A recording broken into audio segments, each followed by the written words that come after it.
So Steve, if you haven't had the pleasure of knowing Steve for as long as I have, or longer for many people that go to CNU, Steve is really brilliant at seeing patterns, at being able to define patterns, and that's what his books are all about, is the patterns.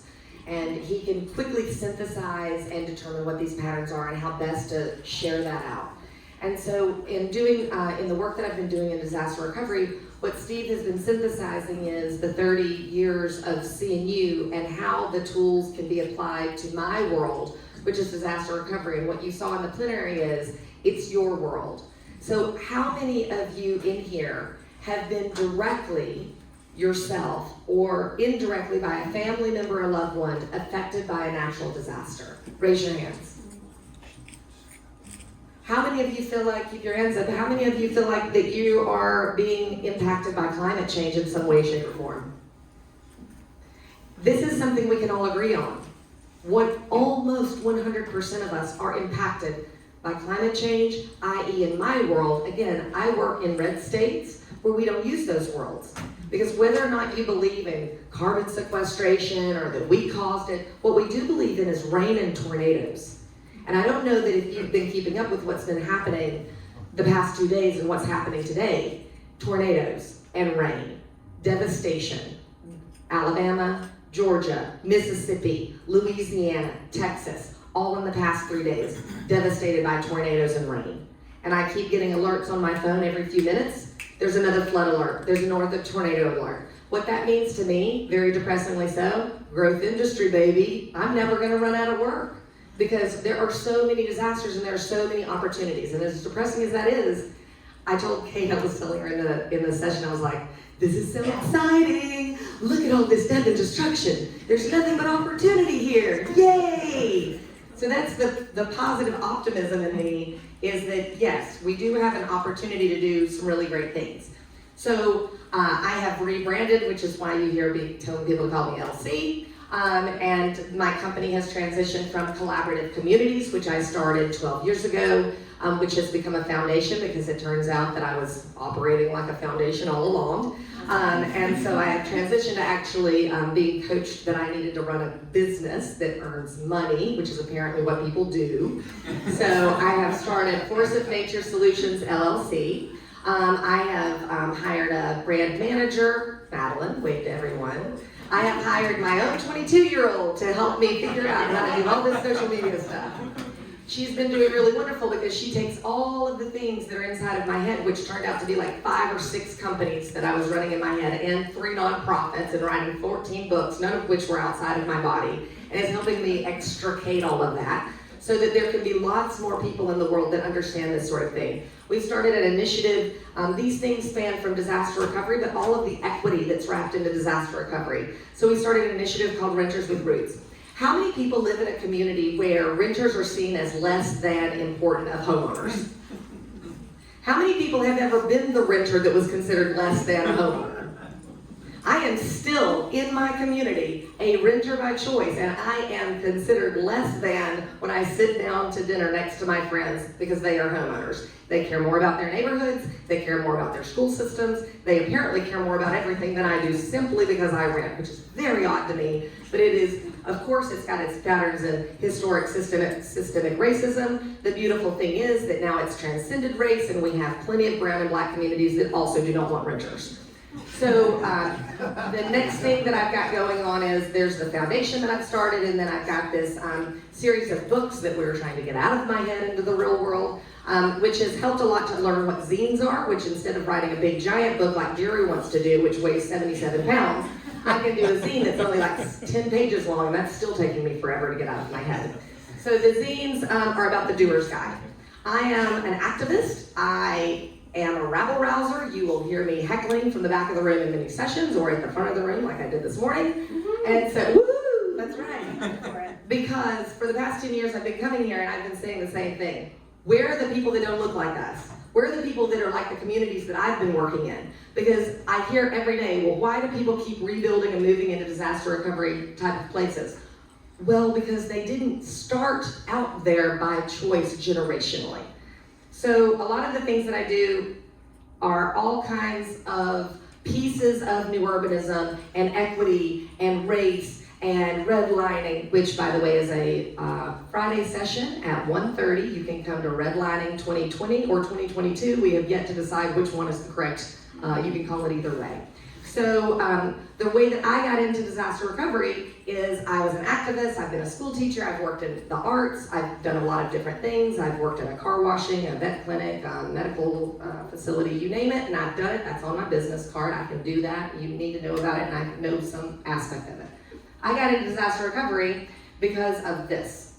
I mean, this is one of the 67 of this that happened in one day in Alabama in 2011. It was a pretty shitty day, I'm gonna be honest. I got out of bed that morning, I was helping pull together a nonprofit fundraiser, I didn't think anything about anything. The weather people had been telling us all day it was gonna be the worst day in recorded history, but nobody paid attention because they always say the sky is falling, and so we quit listening.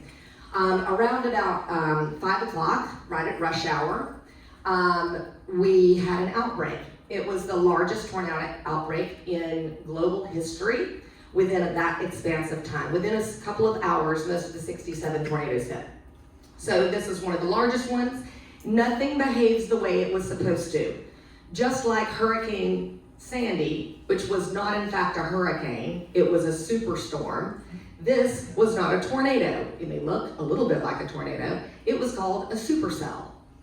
It was 1.5 miles wide on the ground. It started on the ground in Mississippi, and it got done being on the ground in Georgia. It never left the ground. And something that's 1.5 miles wide, these are photographs, a lot of them that I took myself. This is what the state looked like at the end of the day. We had many small communities throughout the state of Alabama that the number one thing that they wanted after the tornadoes was body bags. Tornadoes are not like flood events. Tornadoes carry with them death and destruction. That carries with it a whole hell of a lot of trauma. Most of the people in the state of Alabama have trauma that has never been treated from what happened this day. It hit universities. Yesterday, Mississippi State University was hit by a tornado. There were 2 colleges hit yesterday by a tornado. It is really hard when tornadoes hit because it doesn't just affect nursing homes where people are ready to go on to their sunny journey in the future. Tornadoes are really awful. They cause a lot of death and destruction.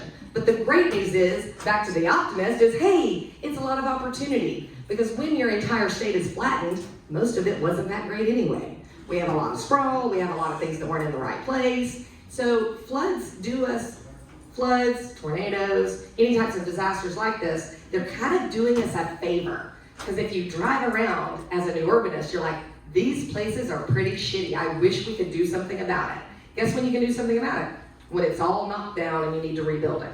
The unfortunate part is that we are rebuilding it over and over and over and over again. So if you've been in one of my sessions before, you don't get to answer this.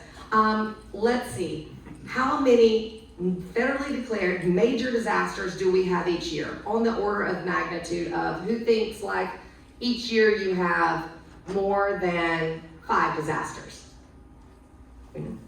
More than 10? More than 50? We have a major disaster declaration, one every week. That means that between 30 and 60 counties somewhere in America is impacted by a disaster. So there's a lot of opportunity. I took this photograph, this was Alabama. A lot of opportunity to rebuild. 1 in 10 are affected, 1 in 10 properties, residential properties. That's a lot of property opportunity right there. How many people wish that there was more opportunity to transform places?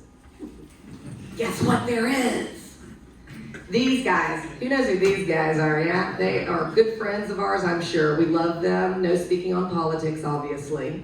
So the reason I've got these 2 handsome fellows up here is to use them as an example of 2 people that do not believe that federal money should be expended in disasters until, guess what happened? A disaster.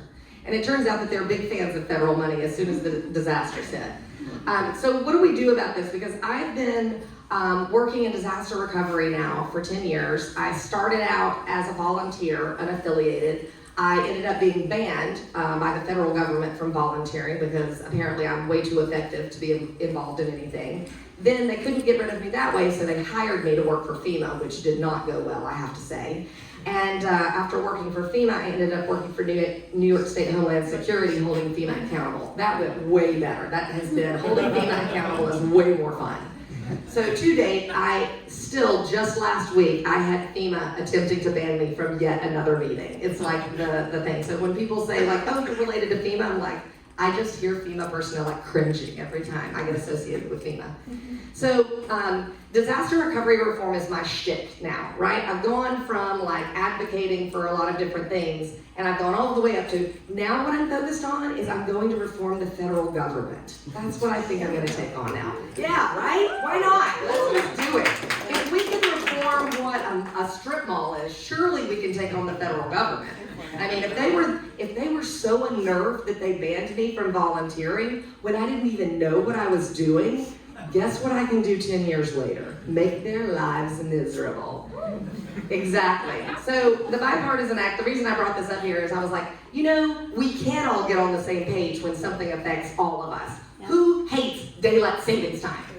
I mean, let's get rid of this. Guess what? Republicans and Democrats, they all agree as well. So it's proof positive that we can come together on issues that affect all of us. Well, we have issues that affect all of us. And with new urbanism, we have a number of obstacles that we run into. So I've been driving around in a tour bus with, 30 new urbanists, and I've been doing this for a number of years now, and I just got off of that bus late last night. And so I've been asking, what are the biggest obstacles that you're running into to making awesome places where you live? One, if you saw in the plenary, time. Time is the number one thing that we do not have anymore. We do not have any more time. I do not have time to wait 30 years to build cool shit. Okay, I don't have that kind of time. I'm in a hurry. I need to get going. Disasters are happening. I am working in Harvey recovery. Does anyone remember how long ago Harvey was? 2012? No? 2017? Oh, yeah, 2017, 18, 19, 21, 22. We're going on 5 years here, people. We're at 4.5 years. I'm just starting to get sticks in the ground for the disaster recovery housing that I got $30 million to rebuild Texas small communities for. Let me assure you what is not affected. 5 years until a house is rebuilt. You are really screwed if you are waiting for that house. And this has been going on for decades. Zoning, urgency, codes, funding. You want to overcome some obstacles? Get a disaster. Here's the kind of opportunity that is proposed with disaster. Steve, tell them where it is. Yeah, this is the Embarcadero Freeway in San Francisco.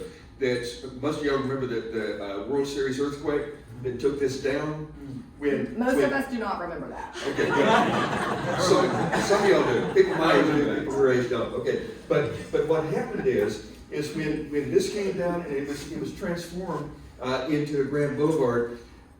I don't remember the number of how many tens of billions of dollars of real estate value was created along the boulevard. It was almost worthless land beside this double-decker freeway beforehand, but it was a lot of money that was created by that disaster.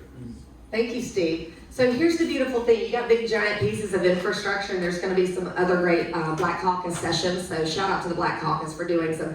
Finally, we're getting the conversations that we need to be having about redlining and what if this shit doesn't work out, we can't get out all these highways that we want. If you're having trouble bringing down a highway, hopefully you're in a high, earthquake district. That would make it convenient. Or maybe you get a fire. The thing is to plan for what you need to be doing when you get rid of that really bad day, because the federal government does not function of giving you time to really think about what you want to do. So you need to be able to snap to action. That's great. We're new urbanists. We can snap to action really quickly. We can know what to do.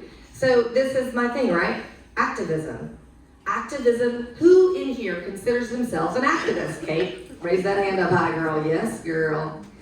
We need all of us to see ourselves as activists, right? How many in here consider themselves advocates? I advocate for something. Everybody, right? It's a safer space to be an advocate than an activist. Activism is like something like you've got to take to the streets. The great thing is, these days, Steve, right, we can just take to our keyboards. We don't even have to take to the streets. We don't have to get our big booties off the couch. We can just click away with our activism. So what do I need you guys to do? Well, I have specific things that I'm trying to do, overhaul the federal government. And I was kind of thinking, if I personally, as this little southern girl from Alabama, raised in a little single wide trailer on the top of a mountain, if I can so thoroughly, by myself, accidentally unnerve the federal government such that they ban me from volunteering in a major disaster, what could we all do if we got together? What if we did it strategically and we used all of the information that I've garnered over my 10 years of ways to unnerve the federal government? And I have a lot of tactics. So we have social media now, and with the zine that I'm doing, the Doers Guides books, we have this thing that's about doers' demands, right? The thing about reforming the FEMA disaster recovery system is that everyone knows it's broken, but nobody really understands from the president all the way down how it works. Because FEMA's hidden underneath Homeland Security with a veil of secrecy. And no one really gets, like, how does the money be expended? Who in here thinks FEMA does a terrible job with housing recovery? Housing recovery is 10% of what FEMA is doing terribly. They are doing 90% more bad shit than you know of, okay? So the reason that these doers' demands are important to me is because with a hashtag and with an @sign, we can all raise our voices up and we can say, hey, this isn't just a problem for that one neighborhood of poor black folks that happen to be flooding and are just not educated enough to understand how to work the system. This is something that is broken no matter how wealthy you are, no matter how highly educated you are, no matter how prosperous your city are. Rural Alabama is being screwed equally to New York City. So the good news is that there's a lot of equity in that, right? We're all being screwed over. FEMA took on the Catholic Diocese of New York. You just don't do that sort of thing, right?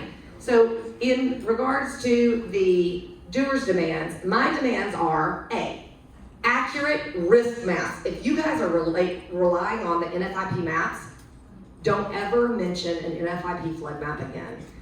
The former FEMA administrator came out in public on television and said he admits 80% of those maps are completely inaccurate and useless. 80%. Until 5 years ago, FEMA was not even mandated by legislation to think about future weather changes. They only looked backwards. So put those flood maps aside. I say my hashtag is, if you wanted to on your social media, get your phones out because we're about to do a little game. Phones out, come on, come on, come on. Phones out, computers out.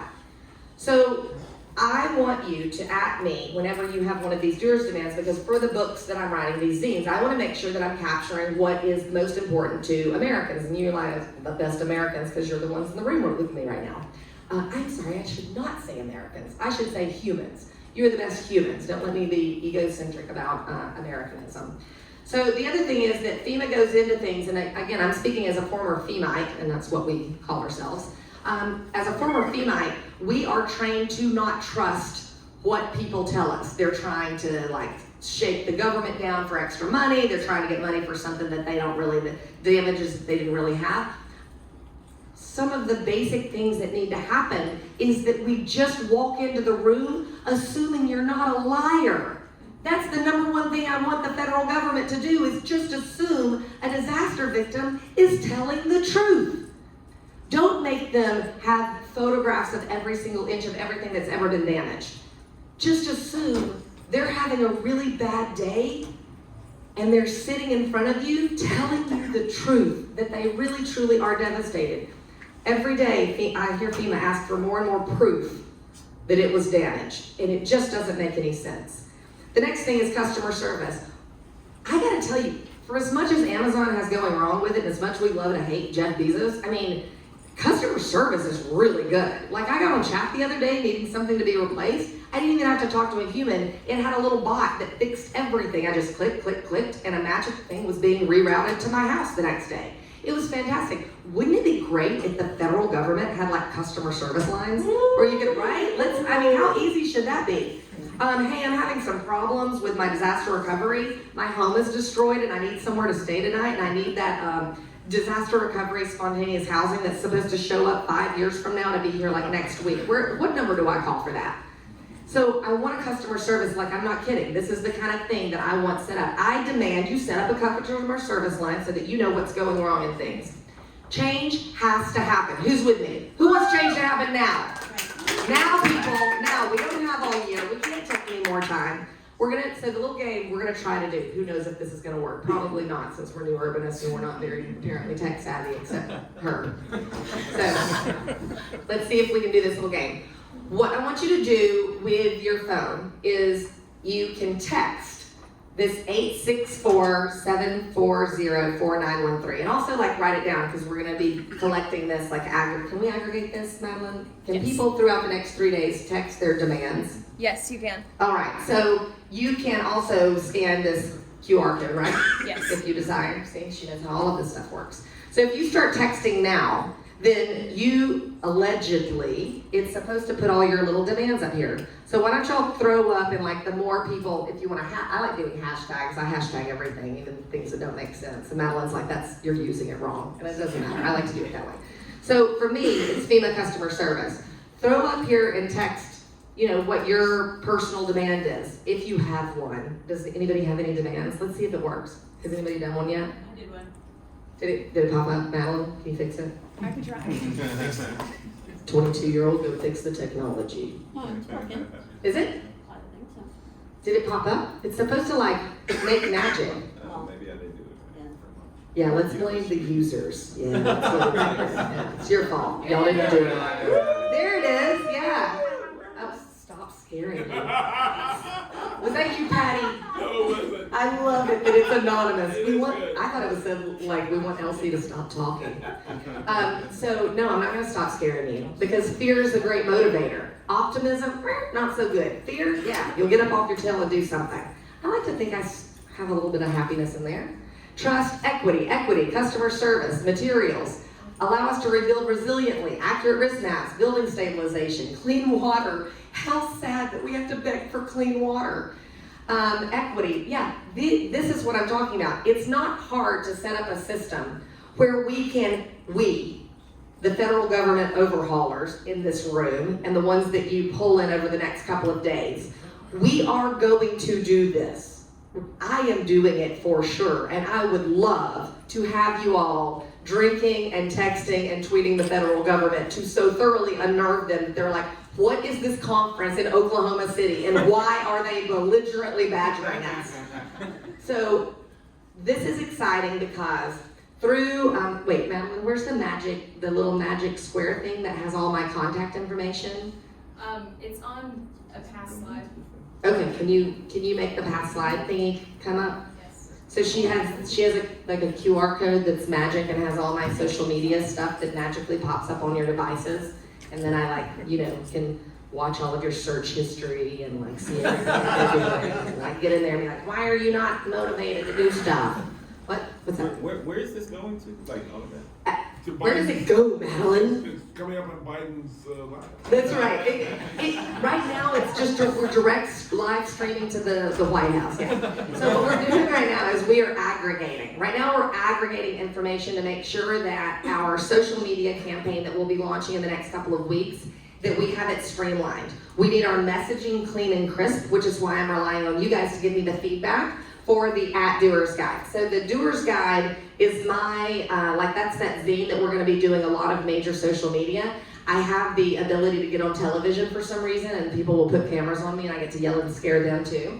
And so if you can @Doers Guide for any of these things, the @Doers Guide is gonna aggregate into the Twitter sphere, right? Adding, yeah, that's a thing. So if you will, in any of the Twitter stuff that you're doing and Facebook, the Facebook is this one, yeah?